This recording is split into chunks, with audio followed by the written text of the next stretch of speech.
All right, today I am reviewing Agatha Christie's The Mysterious Mr. Quin. The Mysterious Mr. Quin is a collection of 12 short stories. Mr. Quin is an enigmatic sort of figure who only appears after this book in two other short stories in other collections. Although most of the stories, I believe, were written in the 1920s and early 30s. This collection involves two main characters. The first one being Quin.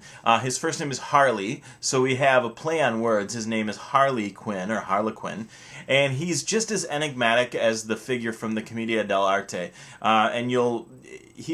Harlequin was the character who had kind of a multicolored costume on, wore a mask. He could become invisible when he wanted to. He's usually paired with Columbine. The second character to figure in these stories, along with Harley Quin, is a man named Mr. Satterthwaite, and he is a man in his late 60s, and he's a bachelor. He's a snob. He basically he moves among the high set in London. So he's always being asked by duchesses and lords to come down and visit at their place. He usually spends the winter in Monte Carlo. He likes the gambling there. And he also loves to hang out with the artistic set. And anyone who's anyone in London society knows Mr. Satterthwaite because he's such a patron of the arts. And he's a bit of a lonely character, and so because he's lonely, he cultivates an interest in other people, and what he does is he just observes, and he feels that by the time that he's in his late 60s, he's figured out people well enough to have some idea on how they behave, kind of similar to Miss Marple in that way. Yet what makes these stories unique is the way that Quin and Satterthwaite work together. Mr. Satterthwaite is always looking for this kind of drama of human life, and when anything starts to get interesting, Mr. Quin appears. So he's a very kind of mystical character. We don't really even know if he's real or not. We do know that he's not just a figment of Mr. Satterthwaite's imagination, because the other characters in the stories do see him and react to him and talk to him. He also can represent death, as you find out in the last story. But these stories are so different from any of the other short stories that Agatha Christie has. Actually, this reminded me a little bit of Giant's Bread in the kind of its attitude toward young lovers. It was a little bit more free, a little less constricted by the rules that would normally apply to mystery short stories. And a lot of times these stories have to do with young couples who are in love, or there are love triangles, people accused of murdering other people, people on the brink of suicide because of some kind of love affair gone wrong.